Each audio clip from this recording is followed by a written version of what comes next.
میرے محترم دوستو، بزرگ عزیزو، مسلمان کو پورے دین پر چلنے میں رکاوٹیں کیوں پیش آ رہی ہیں اور ان رکاوٹوں کے ہٹنے کا اصل پرانا ذریعہ کیا ہے؟ مسلمان کو اپنے دین پر استقامت کیوں نہیں ہے؟ وہ حالات کی وجہ سے یا قانون کی وجہ سے اپنے دین پر چلنے میں کیوں مجبور ہو جاوے؟ دین پر چلنے میں کیوں مجبور ہو جاوے؟ وہ یوں کیوں کہے مسلمان کہ اس زمانے میں دین کے فلاں حکم پر عمل نہیں کیا جا سکتا؟ ایسی نکمے پن کی بات ہے، ایسی غلط سوچ ہے۔ یوں کہتے ہیں کہ اگر یہ حکومت بدل گئی تو مسلمان کو دین کے فلاں حکم پر چلنے میں سہولت مل جائے گی۔ کتنی غلط سوچ ہے، کتنی غلط سوچ ہے۔ اللہ اکبر! ساری دنیا کا باطل مل کر ایک استنجے کی لائن کی سنت کا مقابلہ نہیں کر سکتا۔ مسلمان اس مایوسی میں پڑ گیا کہ فلاں فریضے پر عمل کیسے ہوگا جب قانون یہ ہے۔ مجھے عرض یہ کرنا ہے کہ مسلمان کو اپنے دین پر چلنے میں کلی اختیارات، اور اس کے دین میں اگر کوئی رکاوٹ پیش آ جائے تو اس پر اللہ تعالی کی غیبی نصرتیں، اور مسلمان کو اپنے دین پر چلنے میں کلی اختیارات کس شرط کے پورا کرنے پر حاصل ہوں گے؟ کس شرط کے پورا کرنے پر حاصل ہوں گے؟ اللہ تعالی نے خود شرط لگا دی ہے۔ اللہ نے خود شرط لگا دی۔ اللہ تعالی نے شرط لگائی ہے کہ اگر تم اپنے دین کی دعوت پر ہو، اگر تم مسلمان اجتماعی طور پر اپنے دین کی دعوت پر ہو تو تمہارے دین میں رکاوٹ بننے والے کے مقابلے پر میں خود آؤں گا۔ تمہارے دین میں رکاوٹ بننے والے کے مقابلے پر میں خود آؤں گا۔ تمہیں اپنے دین سے رکاوٹوں کو ہٹانے کے لیے کسی مادی طاقت کی ضرورت نہیں، بلکہ جو تمہارے دین میں رکاوٹ بنے گا میں اس کے مقابلے پر خود آؤں گا۔ یہ اللہ تعالیٰ کا ضابطہ ہے، یہ اللہ تعالیٰ کا ضابطہ ہے۔ اللہ نے قرآن میں شرط کے ساتھ فرما دیا کہ اگر تم اس کے دین کی نصرت پر ہو تو وہ تمہاری نصرت پر ہے، اور وہ تمہارے قدموں کو دین پر جمانے والا ہے۔ ان تنصروا اللہ ینصرکم ویثبت اقدامکم۔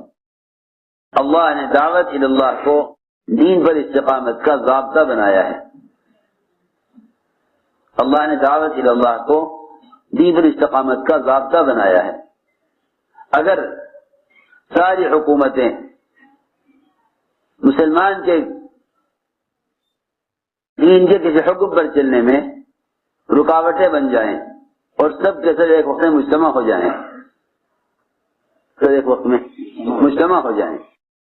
تو ایک مسلمان کو ایک سنت سے ہٹا نہیں سکتے۔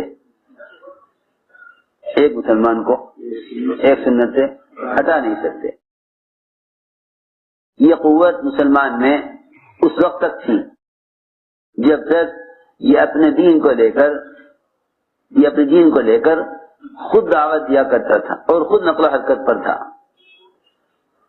خود نقل و حرکت پر تھا۔ میں جو کہہ رہا ہوں میری بات توجہ سے سننی پڑے گی۔ جب سے دین اور اس کے احکام کی اشاعت نقل و حرکت سے ہٹ کر آلات اور ذرائع پر اور نشر و اشاعت پر آ گئی، اس وقت سے دین کے لیے براہ راست مسلمان کے استعمال کا مجاہدہ ختم ہو گیا۔ دین کے لیے براہ راست مسلمان کے استعمال کا مجاہدہ ختم ہو گیا. گویا اب دین کی نصرت نہیں، اب ذرائع دین کی نصرت ہو رہی ہے. میری بات بہت توجہ چاہے گی. اب دین کی نصرت نہیں بلکہ ذرائع دین کی نصرت ہو رہی ہے. مسجد تعمیر کرانا ذرائع دین ہے. مسجد تعمیر کرانا ذرائع دین میں سے ہے. کیونکہ مسلمان نماز پڑھیں گے تو ان کے لیے مسجد تعمیر کرا دو. میری بات توجہ چاہے گی بہت، کیونکہ مسلمان نماز پڑھیں گے اس لیے مسجد تعمیر کرا دو. مسلمان بھوکے ہیں اس لیے کھانا کھلا دو. مسلمان بیمار ہیں اس لیے مفت دوا کا انتظام کر دو. مسلمان مقروض ہیں ان کے قرضے ادا کرا دو. ان کے قرضے ادا کرا دو. مسلمان دین سیکھنا چاہتے ہیں، لہذا دین سیکھنے کے لیے سہولت اور ذرائع اپنے مال سے اس کا انتظام کر دو. اپنے مال سے اس کا انتظام کر دو. لوگ مسلمانوں کی ضروریات زندگی میں یا ان کی عبادات میں سہولت پیدا کرنے کے لیے مدد کرنے کو دین کی نصرت سمجھ بیٹھے. میری بات بہت توجہ چاہے گی. کیا سمجھ بیٹھے اس کو؟ دین کی نصرت. تم نے اگر مسجد تعمیر کرا دی تو وہی لوگ تو نماز پڑھیں گے جو نماز پڑھتے ہیں.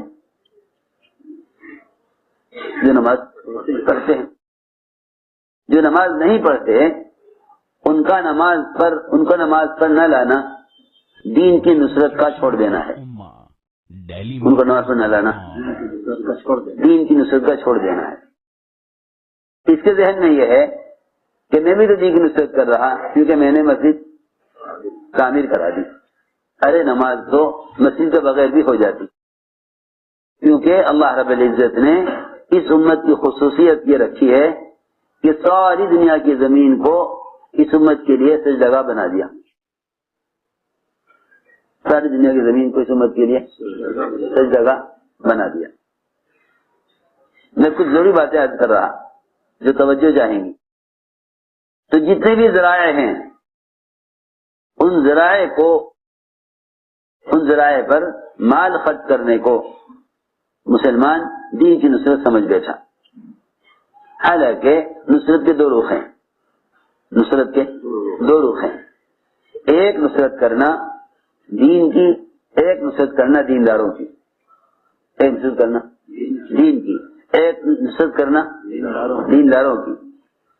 دینداروں کی نصرت غیر مسلم بھی کر دیتے ہیں. دینداروں کی نصرت غیر مسلم بھی کر دیتے ہیں. آپ میری بات توجہ سے سننا اور سمجھنے کی کوشش کرنا. آپ جانتے ہیں کسی علاقے میں سیلاب آ جائے، زلزلے آ جائیں، ٹرینیں ٹکرا جائیں تو مدد کے لیے مسلمان غیر مسلم سب مدد کے لیے آگے بڑھتے ہیں. غیر مسلم یہ نہیں دیکھتا کہ یہ زخمی مسلمان ہے یا غیر مسلم. مسلمان یہ نہیں دیکھتا کہ یہ پریشان زخمی پڑا ہوا ہے، پانی مانگ رہا ہے. یہ پانی مانگنے والا مسلمان ہے غیر مسلم. سب مل کر سب کی مدد کرتے ہیں. مسلمان کی مدد کرنے کے لیے اسلام شرط نہیں.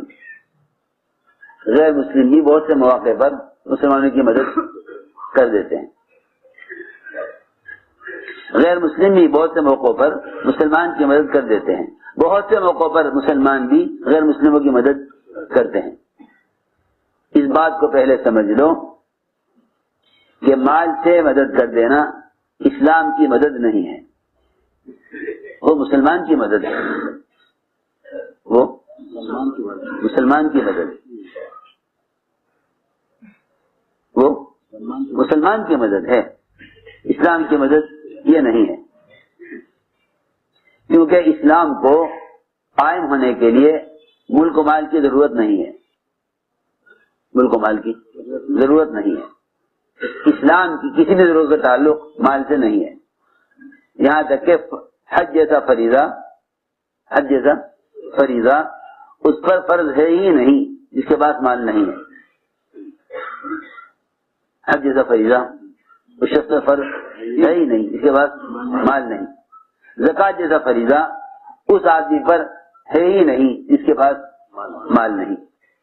مال ہوگا تو زکوٰۃ فرض ہوگی، مال ہوگا تو حج فرض ہوگا، ورنہ یہ دونوں فریضے فرض نہیں ہیں۔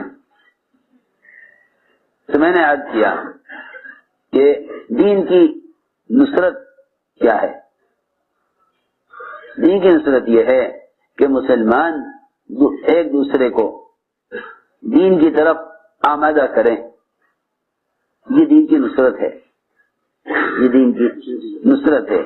اس دین کی نصرت پر اللہ تعالی کی طرف سے دو وعدے ہیں کہ ایک تو ہم تمہاری مدد کریں گے تمام باطل کے مقابلے میں، اور دوسری بات یہ ہے کہ ہم تمہارے قدموں کو تمہارے دین پر جما دیں گے، تمہارے قدموں کو تمہارے دین پر جما دیں گے۔ اس زمانے میں لوگ خیر کے کاموں میں مال خرچ کر دینے کو دین سمجھتے ہیں۔ مالدار علم پر مال اگر خرچ کریں تو اس سے ان کو علم حاصل نہ ہوگا۔ مالدار اگر علم پر مال خرچ کریں تو اس سے ان کو علم حاصل نہ ہوگا، جب تک وہ اپنی جان کو براہ راست حصول علم کا حاصل کرنے کے لیے اپنی جان کو استعمال نہیں کریں گے، کیونکہ جہل سے نکلنا بدن کو علم کے لیے استعمال کرنے پر ہے، مال خرچ کرنے سے علم حاصل نہیں ہوگا، مال خرچ کرنے سے علم حاصل نہ ہوگا۔ اگر کوئی یہ چاہے کہ مال سے علم خرید لے، مال سے علم خرید لے تو یہ علم حاصل کبھی نہ ہو سکے گا، یہ سمجھنے کی بات ہے۔ تو میری بات کا خلاصہ یہ ہوا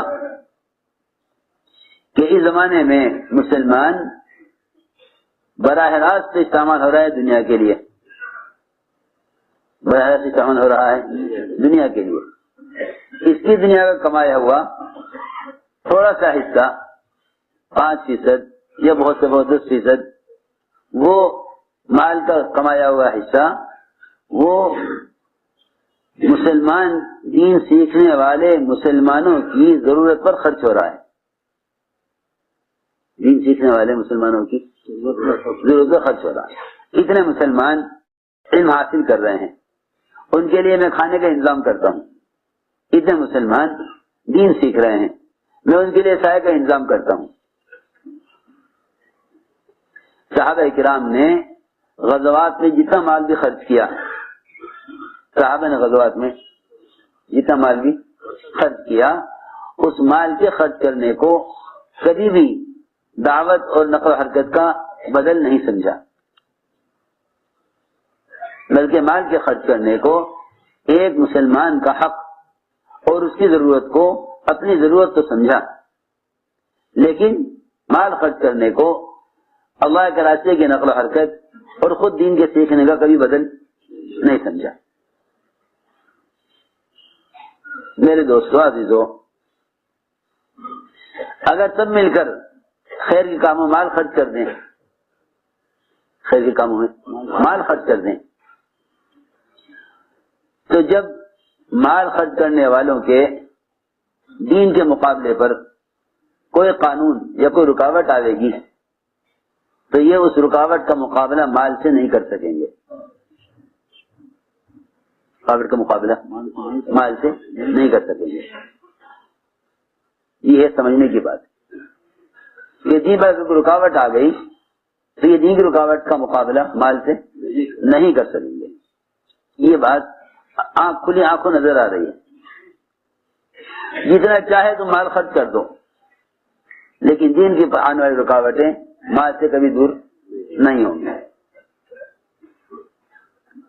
دین پر جو رکاوٹ آئے گی وہ تو دین کی دعوت سے ہی ختم ہوگی، دین کی دعوت سے ہی ختم ہوگی. اللہ نے قرآن میں یوں فرمایا ان تنصروا اللہ ینصرکم ویثبت اقدامکم، کہ اگر تم اس کے دین کے مددگار ہو، اگر تم اس کے دین کے مددگار ہو. مولانا الیاس صاحب رحمۃ اللہ علیہ کے ملفوظ سے اس بات کا سمجھنا آسان ہو جائے گا، اور الیاس صاحب کے ملفوظ سے اس بات کا سمجھنا آسان ہو. حضرت فرماتے تھے اپنی ذات سے جو آدمی پورے دن پر چل رہا ہے، اللہ کا کوئی حکم نہیں توڑتا، نبی کی کوئی سنت نہیں چھوڑتا، مکمل دین پر چلنے والا شخص وہ بھی دیندار تو ہے مگر دین کا مددگار نہیں ہے، دین کا مددگار نہیں ہے. اپنی ذات سے پورے دین پر چلنا دینداری ہے، دینداری ہے، یہ دیندار ہے، دین کا مددگار نہیں ہے، دین کا مددگار نہیں ہے. اس لیے فرمایا کہ اپنے دین پر استقامت اور اپنے دین پر آنے والی رکاوٹوں میں غیبی مددیں جو آئیں گی وہ دعوت اللہ اور دین کو قائم کرنے کی کوشش سے آئیں گی. اصل بات یہ ہے. تو ہم نے عرض کیا کہ اس زمانے میں دین اور علم وہ بڑی تیزی کے ساتھ آلات اور ذرائع پر ڈال دیا گیا، اور اسی کو سارے عالم میں دین کو پہنچانے کا ذریعہ سمجھا جا رہا. اس کو دین کی اشاعت کا ذریعہ سمجھنا انبیاء علیہ السلام کی بعثت اور محمد صلی اللہ علیہ وسلم کی اور آپ کے صحابہ کی نقل و حرکت کے موضوع کے خلاف ہے. میری بات بہت توجہ سننا. نشر و اشاعت کے ذرائع کو تبلیغ دین کا ذریعہ سمجھ لینا انبیاء علیہ السلام کی بعثت اور محمد صلی اللہ علیہ وسلم اور آپ کے صحابہ کی نقل و حرکت کے موضوع کے خلاف ہے. کیونکہ اصل بات یہ ہے کہ دین کی اشاعت کا اور امت تک دین کے پہنچانے کا جو اللہ تعالی کا اصل ضابطہ ہے اور طریقہ ہے وہ یہ کہ اللہ رب العزت ہر زمانے میں ہر قوم میں انسان کو بشر کو نبی بنا کر بھیجتے ہیں. انسان اور بشر کو نبی بنا کر بھیجتے ہیں. جس زمانے میں ایک سواری 6 کے درمیان ہوتی تھی اور باری باری صحابہ سوار ہوتے تھے، اللہ تعالی نے اس زمانے میں اس ساری مشکلات کے باوجود کوئی ایسی شکل پیدا نہیں کی کہ آپ کی بات اپنی جگہ بیٹھے بیٹھے ہر جگہ پہنچ جائے. خود حضور اکرم صلی اللہ علیہ وسلم 2 آدمیوں کے ساتھ ایک سواری پر تھے